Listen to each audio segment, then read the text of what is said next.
Hello everybody, my name is Biffa and this is the 10th, the 13 planned Dev Diary deep dives coming every Monday. We've had a bit of a switch around in topics and we're going to be covering game progression today, and I'm going to tell you why this is my most favourite addition to the game, so stick around for that.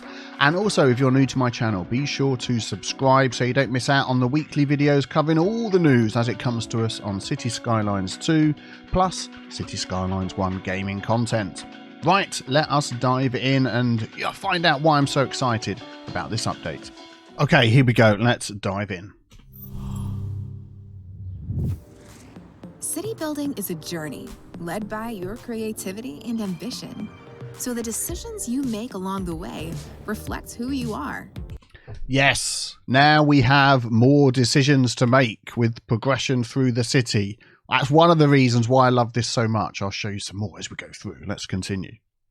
To help you build a city that's true to you, Cities Skylines 2 puts 20 milestones packed with rewards directly in your path. Okay, so yeah, now we've got these 20 milestones, got some extra ones down here. Flourishing metropolis, expansive metropolis, massive metropolis.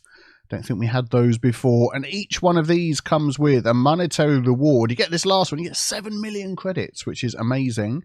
And also development points, which we know go towards unlocking things in the development window. And also these here, which help you unlock unlock more lots on the map as well, which is great. What city are we in here? New Dollarton. I don't think we see New Zealand in this video. I think we'll see it a bit later on though, so hang on for that. When you unlock a milestone, you're rewarded expansion permits. So as you can see from this window, you can jump straight to the progression panel, which we just saw, and then start spending your development points if you wish, or spending, looking to spend, unlock some new different items. So that's nice and easy to do that. Expansion permits allow you to quickly add new map tiles to your city. But this isn't just about real estate. Use expansion permits to release tiles with the specific attributes you need to see your plans. Okay, so we'll just stop there because, as you can see, the cost is going up the more that you add, but you can unlock anywhere. We can see all the different squares available in this view. We can see some have been unlocked here. This is rectangular. Unlocked all the way to the edge of the map, maybe to do a bit of trading or to give access to an outside connection. But yeah, you can pick as many or as little as you want. We've got 55 permits available here. So you can see how you actually get more permits. Not more permits than you need, because that's the wrong way of looking at it, because you could go and spend those permits elsewhere, start building another small little town, connecting it up with this one. But I've certainly found when I'm playing that you don't run out of permits. So that's something worth keeping in mind. But yeah, you can unlock whatever you want. You can see what each one has available. So if you want to suddenly strike out for some oil, you can go and buy some tiles for that. Milestones also reward you with development points. You need development points to add city services, the bedrock of a functioning metropolis. So they'll talk a bit more about development points as we go through, but you're sort of, sometimes you don't even notice this little green circle filling up around here to get to the next milestone. You'll be doing things and sort of getting development points as you go along, and then suddenly it will go, you've hit the next milestone. So it can sometimes sort of creep up on you a little bit, which is good, but it's also there if you want to sort of aim and work your way towards it. There's positive things you can do to help work your way towards it as well. But just adding them isn't enough. The needs of citizens will change as the city expands.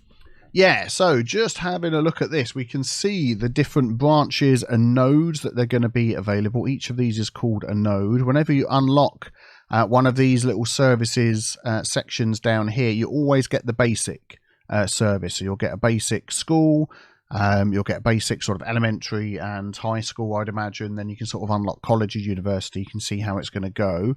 This one, you then got some choices. You can branch off to technical or medical universities. You can branch off, if you wish, into radio, telescope, geological research, but you would need both of these to get this one here. It's pretty obvious the way that it works. Some of the other ones are a little more spread out, so you can ignore branches altogether. So you'll need to keep developing city services to keep pace.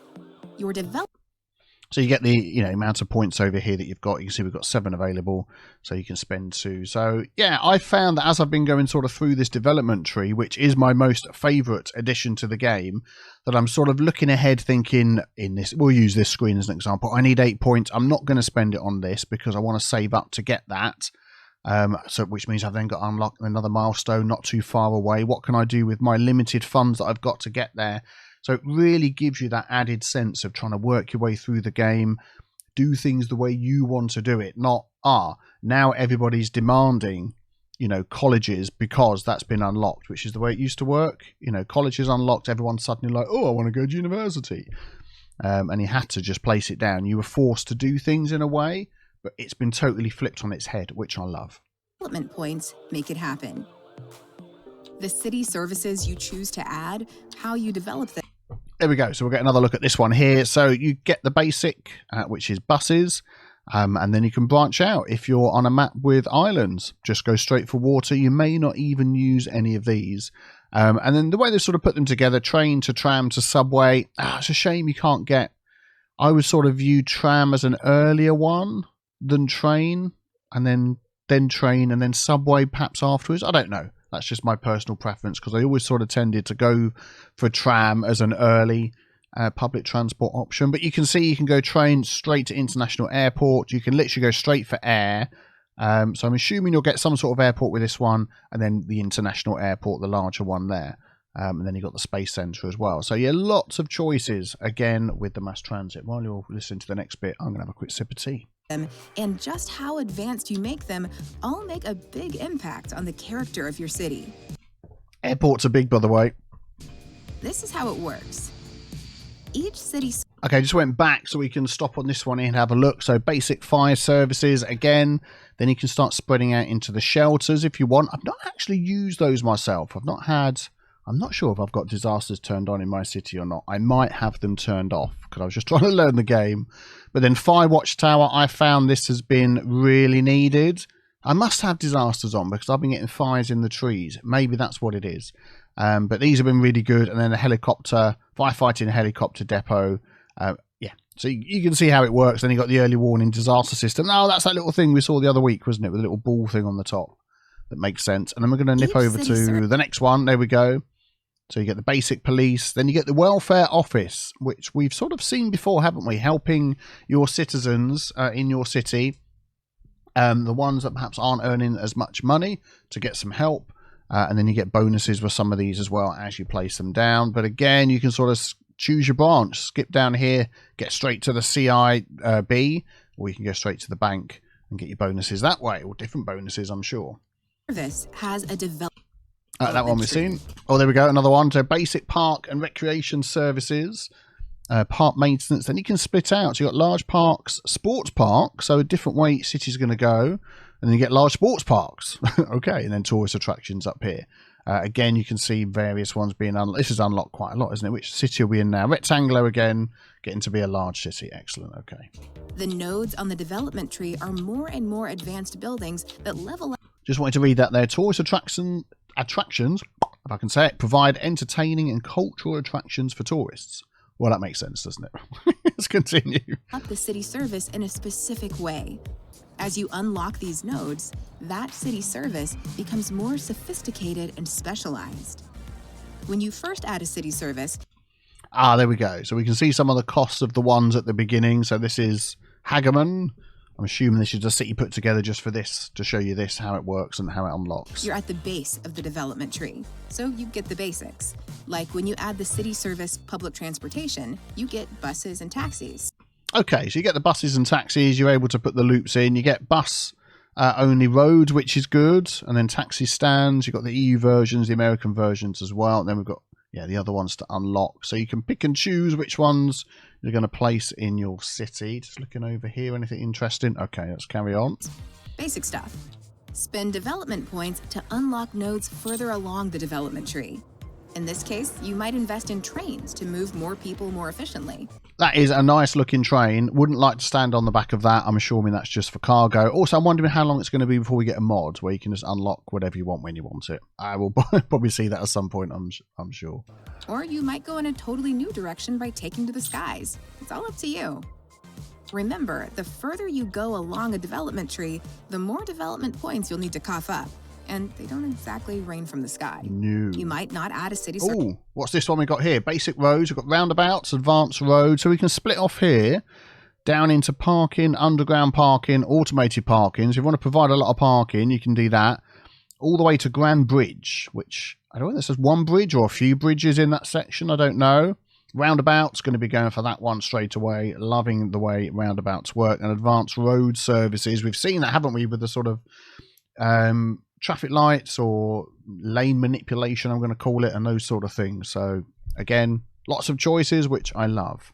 Service at all, or you might not develop it very much. Oh, missed that one. Yeah, I think that one's actually been shown before, isn't it? So all the different plants you can go, gas, coal, nuclear, what's this, battery station, geothermal. Yeah, okay, very good. Or you might not develop it.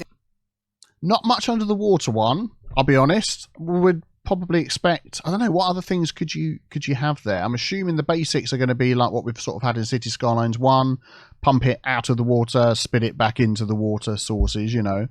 Then you got the treatments. Yeah, shame that one's not flashed out a bit more. Maybe more will come, don't forget. It's beta gameplay that we're watching. Very much. Others. And there we go. Again, not too much on the healthcare, but I mean, look at all this. Look at all this space above and below. I bet with DLCs we're going to see these being filled up, aren't we? That's just my personal thought there. You'll take all the... Again for this one, incinerator or recycling. Which way are you going to go? Oh, the choices. way. Once you... I was back to the school. Yeah, we've seen this one. I immediately paused thinking, have we seen it? Yeah, we have, yeah. You add a city service and unlock nodes on its development tree using development points. It's time to open your wallet to actually pay for the construction of city service buildings, building extensions, and operational upgrades. We can see we're getting XP. Every time you do that, you're getting XP going towards your little green circle there, getting towards the next milestone. So that is something worth keeping in mind. It's all well and good unlocking things, but you need the money to pay for them. And what I've tended to do is check I've got the money. You don't often place something down and chuck a load of upgrades straight away, although you might do that. That's just the way I've played. So I check I've got enough money, then I unlock it. Then I know I can place it and use it, because I have been caught out and unlocked things that I've not been able to pay for. You need cash. Don't worry, you can...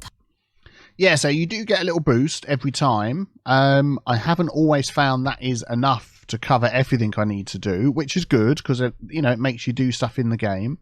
But we can see how some of the things are unlocking here on Grand Village. You get in options down here for different types of zoning, different info views are being unlocked, policies are being unlocked, and then things up here that we spoke about before. Cover it with the monetary rewards you get when you unlock each milestone. By now, you're probably... So this one, Last City, just increasing the loan limit at the moment. I always have to say beta gameplay, because people look at that and go, oh, but you never know what's going to be added, do we? Probably asking, how do I... So loan limits on this one up here. Milestone. To be honest, I mean, once I get up here, my plan is to not be using loans, because the payback fees, the interest is has been horrendous. I told you about that before. Building a small city, getting up to sort of big town, I really relied on loan limits. That was my own fault. And it took me ages to pay them back, and I finally made enough money to pay them back, so then I could start making money in my city. So up here, I may not even be using the loan limits, or you might find you use the loan limit to buy the new things you've just unlocked in the development tree and then very quickly pay it back. That may be a way you can play. It's all about expansion points, or XP. You'll rack up XP passively and actively.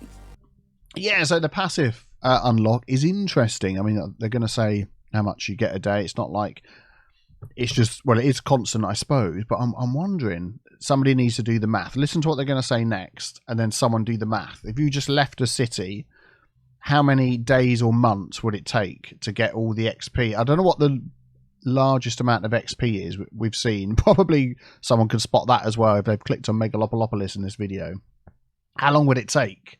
Man, but you get it from population increase and happiness. So also now I'm talking about that, I'm thinking if there's no room to increase in your city, it's going to stop at some point, isn't it? And there's going to be a ceiling on the happiness in your city with what you've got. So actually, I don't think you'll just be able to leave a city running forever and unlock everything. That makes more sense to me. I'm sure it does to you as well. Passive XP are awarded up to 16 times during each in-game day. They're awarded as your city's population and the happiness level of that population increases. It is nice to get that little sprinkle, though, to help you along the way. That's why smooth-running cities that foster the well-being of citizens make steady progress toward the next milestone. Active XP are doled out right when you make bold investments in your city. Watch them rack up when you plop a signature building or invest in core infrastructure. So that's good. So you do actually feel like you're getting rewarded for doing stuff to help your citizens to grow and get around and use your city better, which is obviously a bonus. The city's road network. In Cities Skylines 2, milestone rewards empower you to unleash your creativity and ambition on the path to building a city that... This looks like the Grand Bridge, doesn't it? That was spotted in that development tree earlier on, which I do like. Hopefully we'll get a few options. I mean, there's another big one over here. Look at that one. But I'm liking the look of that. Only you can. And look at the size of this setup here. I mean, this... I'm sure we saw this place down.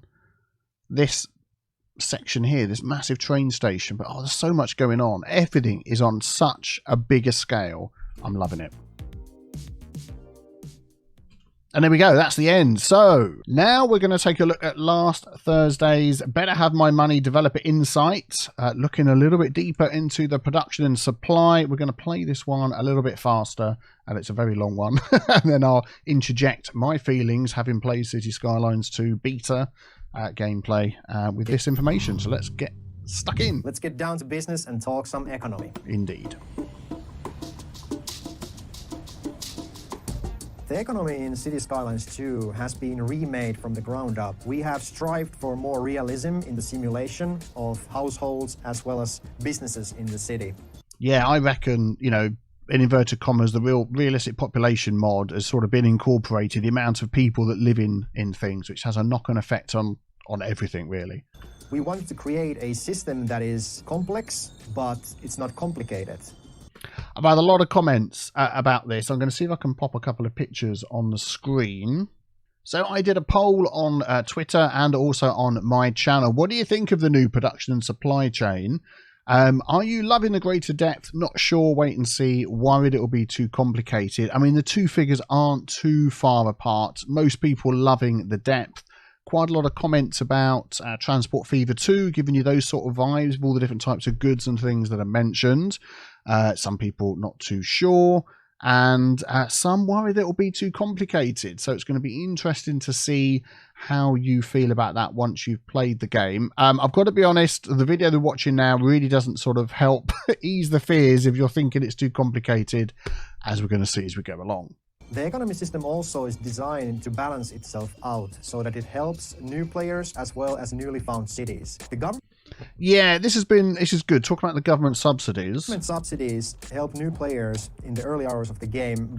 Yeah, here we go. So basically, it's sort of like holding your hand just a little bit. So as you start off the city, you're going to make mistakes. You're going to do things that cost you. Everything isn't always going to be balanced perfectly. That's understandable. And you get these subsidies that help you out. I've got to be honest, until I saw it in this video, I hadn't even noticed. So it was sort of helping me in the background without me noticing, just to make enough money to keep things rolling along. By helping the economy of the city. The government subsidies will cease eventually when your city becomes self-sufficient. Experienced players...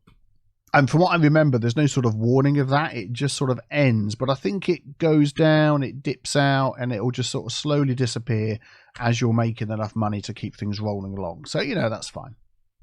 Players will reach this point earlier in the game as they can optimize their city to their liking. The households receive government... Oh, look, New Zealand. I wonder who built that. Yes, we built that. So, yeah, talk about the different types of people that like to live in different types of houses. I've got a lot of low density residential in New Zealand. There's a lot of demand for that, as we spoke before, until the land value goes up. So trying to balance things that way, because these are wealthy people. They can, as it says up here, they're wealthy. They can afford to pay the amount of rent or mortgage or whatever that this amount of land would accrue, as opposed to in here, this amount of rent split between all the people that live in there. That's obviously a cheaper place to live. I think these are the mixed use, are they? Perhaps that one is there. I don't know. But anyway, continue. Strawberry Street, great name. subsidies in the form of unemployment benefits as well as financial aid. Looks great again. The idea is that there are many moving parts in the economy, and this creates variation. So we're getting more of a look at all these different things here. I had a few comments asking, could you run a city, for instance, and have like all of your pharmaceuticals free? I mean, you can do it with anything. You can lower the tax rate. I think it goes to 0 here. I can't remember. But you could lower the tax rate on food, have food production free, and work your way through the chain of that and put everything down to as low as it will go, whatever it is. You're not going to make any money, but then you'd have to charge more elsewhere to sort of balance it out. So you do have the control. This is where the complication comes if you want it. If you don't, you can just do the big overall industrial tax rate up and down. You know, that's where the fine granular control comes in. You can see this city is making money. This New Zealand was built without any cheats along the way, deliberately to be a city that was going to make money on its own. And it took a while, and I'm at 27,000. I've got 10 million credits and I'm making money. So it is possible on a smaller city. In how the businesses as well as the citizens react. That must go down to 0 if you look where we wanted to give it great depth so that it serves the game now and in the future. Now that's interesting. Serves the game now and in the future. And look at this. New Zealand looking fantastically beautiful there. I'm trying out some different things. But yeah, when he said that, it made me think that you could have, I mean, if no mods take advantage of all these different goods, I can see DLCs, I can see mods as well, taking advantage of all the goods and really making it even more of a control if you want it. With all those things, I mean, my mind boggles of what you could possibly do with all of that. But yeah, so you can see not every area is sort of filled in. We've got a traffic accident going on over here. I've used roundabouts. We've got some of the bigger parks over here, like an American football stadium of some sort. Started working on this area here, very big slopey piece of land. I remember trying to get this. We've got this big park, looks like American football stadium, lots of parking. Got some bus only lanes going up and down here, which worked out, and I've managed to get all the different sorts of density from high. I've got some medium, I've got some lower around there. So not necessarily the best looking city, but I was learning the game as I had a week to make New Zealand. I was learning as I went, and I was pretty pleased that I was able to get a lot of stuff going in this one. I'm up to a huge city, so you know, can't be that bad really, can it? The households comprise children, yeah, just stopping here because this is where the tax rate comes in. So depending on their education level, so that's worth keeping in mind. Teens, adults and seniors, and each of these age groups has their own preferences when it comes to spending money and resources that they want to buy. When households look for suitable places to live, they look for... Yeah, so these are offices. So that's part of the things taken in consideration. Can they work nearby? Can they shop nearby? Do they have the schools, the things that they need nearby? And you can sort of, that's how you can sort of push. I want more residential over there. I will put some items in that's going to help them. And you can sort of push the demand for residential in a certain area of your city up and then start fulfilling their needs afterwards. Place where they can get resources, aka shopping places. They also value the proximity of jobs. Oh, who's this? Ian Glover wandering around in my city, loving New Zealand. As well as schools. For example, if you have a family with children, they prefer to live close to an elementary school if possible. There we go. We've got a school right there, and we've got lots of sort of medium style housing there, lots of low density all around this school. They were loving living there. Different families also require a different amount of space. If you have single households, they can live comfortably in low-rent housing or in one of those tall apartment towers. But if you have family with children, they prefer the larger spaces like detached houses or apartment buildings. So that makes sense, doesn't it? So as people perhaps grow up, get married, have kids, families grow, that's going to affect the demand levels in your city for the different types of zone as well. If the citizens can't find a suitable place to live because they're poor and cannot leave the city, they can become homeless. Yeah, seen a lot of comments about this. Some people are not happy about it, but you know, it's realistic, isn't it, in the game? And it's going to be another thing that you're going to look at. If there's somebody homeless living in a park, you're then going to want to look into why. So you've got the little symbol up there. Look into why that's the case. Where do they need to live? What can't they afford? Do they need help? Looking into the residential demands, needs, costs, and all that sort of thing. So again, it's more information to help you make good decisions in your city. And sometimes you can see homeless people residing in parks in your city. In the case of industries and the businesses overall in your city, the industrial companies take resources and then turn them into other types of goods that they then ship to companies that sell them to their end users. This usually means the citizens in your city. Some of the goods are also transported outside of the city. So yeah, again, it just depends what they're making, where it needs to go, what is most cost effective for them. If they want to keep them local, they're going to make enough money doing that, then that's what they're going to do. If they need to send it outside because there's not enough demand, then that will happen as well. But either way, hopefully you're making money, although it's cheaper if you keep it internally in your city. And you also get a bonus here. Look, industrial waste processing site, minus 15% industrial ground pollution. So a lot of bonuses for a lot of buildings.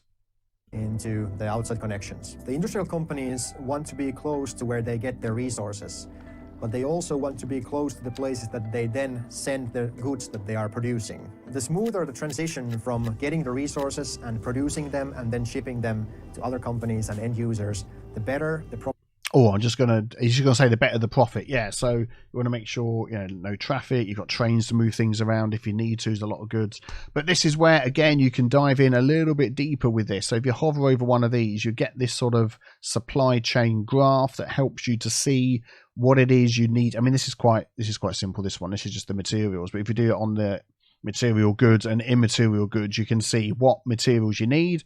Perhaps then drop the tax rate on those, so then you get the goods.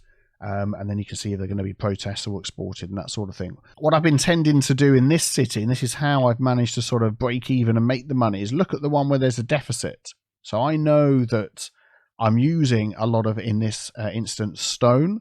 I'm still not making enough. So I've obviously had a huge deficit. I'm now making some stones. We are producing some. We've got no surplus, so we need to produce more. So I would keep looking at that and I would keep making more until that deficit went down, which meant we're not shipping that in from the outside, which costs more money. I'm making it internally, making more money. And I've done that on any of these. You can see where I've got production. There used to be a deficit. So I've used this, and then obviously the material goods one, immaterial goods, as a sort of guide to what I need in the city, and to make sure, I mean, these ones here, you can place them down yourself. We know we've seen that before in one of the tabs down here. But when you get to the material goods, then you need to use this side and think, well, what is the goods that I need? What is the material that I need that's going to lead to that good? And you can start sort of, monkeying around with the tax rate and that sort of thing to help promote that. But yeah, margin for the companies will be. The economic situation of the city also affects how the companies function in your city. If the economic situation is good, the companies will increase their production. Yeah, so I wanted to look at this efficiency. It's about to hover over that one. This also means that they can hire more workers. If the economic situation becomes bad, the companies will reevaluate their... There we go. So I've set out this, whatever this is over here, and... what is it? Crude oil. There we go. That's what I'm looking for. So they're getting the oil from in here. But interesting to keep an eye on what has given us our efficiency. So employee happiness is up. Electric fee. So I'm charging less probably on the electric fee, which is giving it a plus 12% towards efficiency. I'm charging less on the water, which is good. So that's giving it a bonus. Not enough employees. And we saw before over here, only 15 out of 36. So we're only at 81%. And sometimes that can just be the distance between your industry here and where people live, and you can sort of put them nearby if they're downwind, so that their ground's not polluted. You could put some nearby, and as long as they've still got somewhere to shop and they're going to come and work here, then that works out quite well. A nice little sort of community you can build around your industry, and then you get the bonus of the efficiency. Production, and this means that they will scale it down and lay off unnecessary workers. That would be great, but why can't I say it like... You just said it. That's a usable take. Is it? Is it? Okay. See, even the developers are like, their brains are melting, because it does get deep if you want it to get deep. But I can't highlight enough, if you don't want it to be that deep, it doesn't have to be. You can just sort of gloss over the tax rates as a whole. You don't need to sort of dive into these things necessarily. So don't worry too much. Great.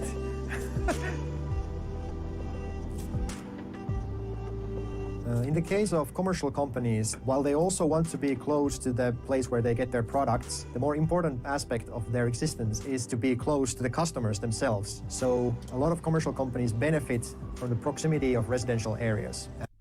So that's you'll see that as well. We've seen before with the info views when you're trying to place commercial buildings or any of the zones down, it will tell you, is this area suited? And with commercial, it's going to look at the residents that are around and think whether it's a suitable area or not. But I mean, it's not too far different from what Cities Skyline 1 was really. And it is always the people who buy the stuff that keep these companies afloat. The customers are important for the commercial companies because they are the ones who choose what to buy and where. So if the commercial companies are located far away from the potential customers, they're less likely to get that foot traffic into their shop. And I guess it's also a little bit about the efficiency, like how good are they at selling? The industrial companies, their thing is that the workers, their effort is turned into production. And the more efficient is, the higher the production is. And in the case of commercial companies, the workers are turned into service. And the better they are, the more they can service, which means that more people can be in the shop, and it means that more people buy the products, which then means that the product is probably going to be cheaper, just like in real life when you have large stores that can sell for cheaper than small corner stores. So everything you just said, obviously 100% true, but you don't need to worry about that. It all sort of works away in the background. It's there if you want to deep dive into it and tweak some of those things. If you don't want to, you don't have to. It will just, as you make your city better, in inverted commas, in many different ways, it will affect everything he's just mentioned. And that was that. And he nailed it. Can we use that? The office companies are a form of industrial companies. Offices use electronics to make software, and they can then send this software to other office companies who turn it into media, banking, and telecom.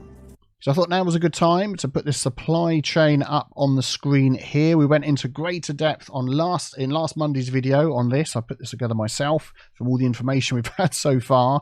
But yeah, down here, the offices become part of the supply chain with immaterial goods, software, telecom, banking, media.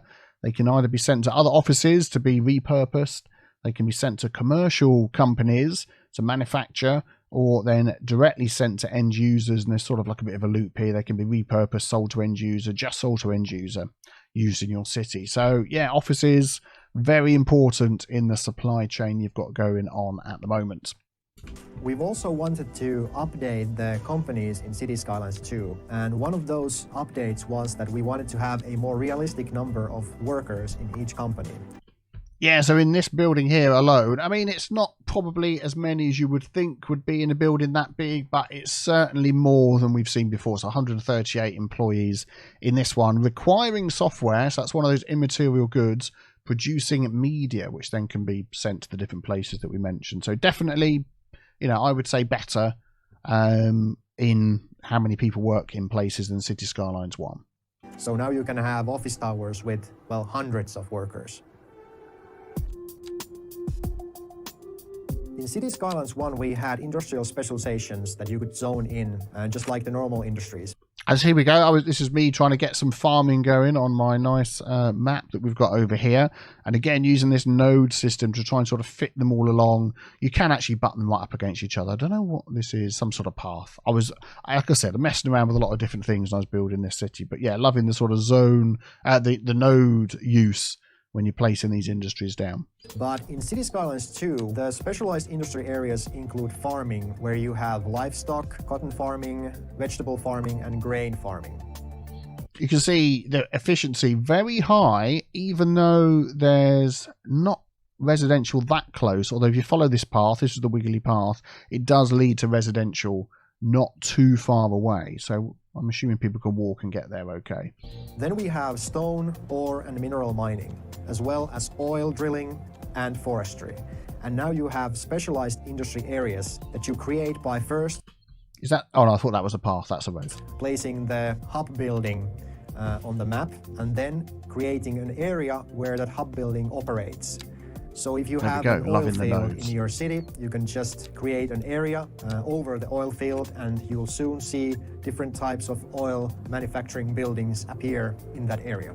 So we saw these little buildings here, they only these little vehicles here only sort of stay within the zone of that area, and then I'll go back and drop off goods It's more of a visual thing, I think.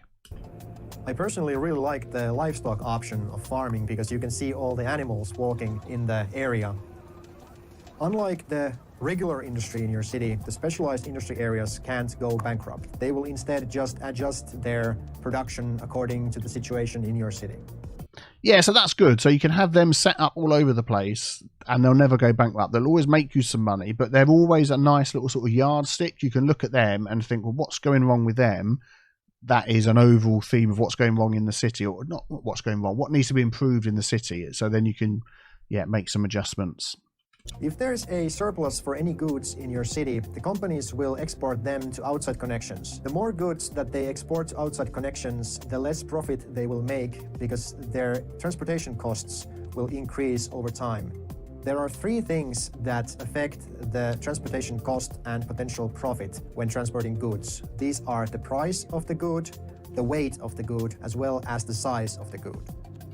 Yeah, so all of those things then affect the shipping, the cost, like he says. So you want things nearer to each other. This is another look of New Teal, this little park that was sort of halfway through working on, and then I had to hand the save over, so it's gone. But yeah, I like this massive big park here, which obviously, that'll be unlocked at some point in the game, as we saw from the bit earlier with the nodes and the development tree. This nice little it's a big American football chirpers thing going on there, and I've tried to sort of make it into a nice bit of park with different amounts of parking right in the middle of my bustling city. The loan system in Cities Skylines has been reworked. You can now take one loan and the loan limit increases as you reach. So yeah, loan. I like the fact that it's one loan. It makes it easier to sort of balance, but if you start down the road of loans, this is what I found personally, to get out of it again is very difficult, unless you suddenly do something that makes you earn a heck of a lot of more money. Then you can use obviously the profits to pay back your loan. But my warning is, be careful with the loan. The interest rates jump up. You can see already here the monthly cost is going to be, just for this loan, 118,000. I mean, this is an hourly one, so you've got to sort of keep that in mind. I'm assuming at some point someone's going to make a mod to add on the end of this your monthly cost as well, because I can't, in my mind, convert this into hourly. But anyway, yeah, so be careful. Each new milestones. And you can also adjust the loan at any time in the game.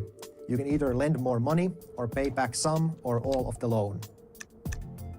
We've also overhauled the taxes. So immediately you saw this down here go from red to green. So it wasn't that far off from losing. I mean, we've got 10 million credits, so we're doing okay. But yeah, it can be very close to balance it.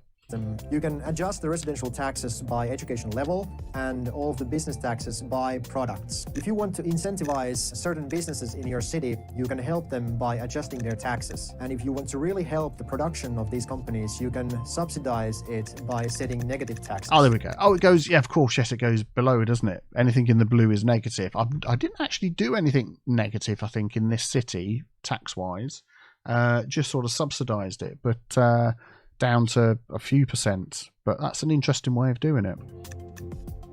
Each city service has a service budget that you can adjust, and this service budget affects the city services efficiency. Some city services also have service fees that can be adjusted. And this is something I played with a lot to try and sort of understand how it works. So something you would do in Cities Skylines 1 is you place your water, your electricity producing items down, then you adjust your budget. So you've just sort of got enough for what you need, but not spending too much and that sort of thing. But the service fee makes a big difference in that as well. So as you can see here, it affects how much they use and all that sort of stuff. So it's good that you got more options again of what to play with. You can see difficult to make money on your services, but not impossible, as you can see here with the education and research.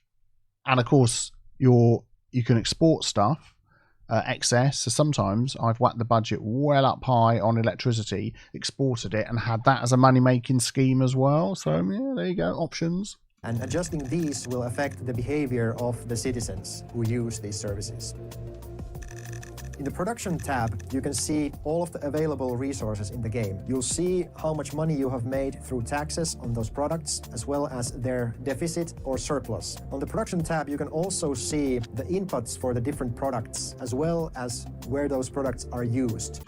Oh, I'm going to jump back at that screen there. Let's just go through that Well, bit as again. So where as we those get product- down to here, you can see all of these deficits in these items. So you would then hover over one of these, get that chart up. So the one I was concentrating on was oil, this one here. So I'd hover over that and then see that some of the other goods that are mentioned a little bit earlier, there we go, like this one up here. So I would make sure I've got enough oil with no deficit, and then I would use the taxes to, let's jump forward again, to make sure this petroleum, that's what this one's called, is subsidized enough that we don't have a deficit anymore, and suddenly you start making a lot of money. So that's where you get your sort of depth from if you want it. products are used.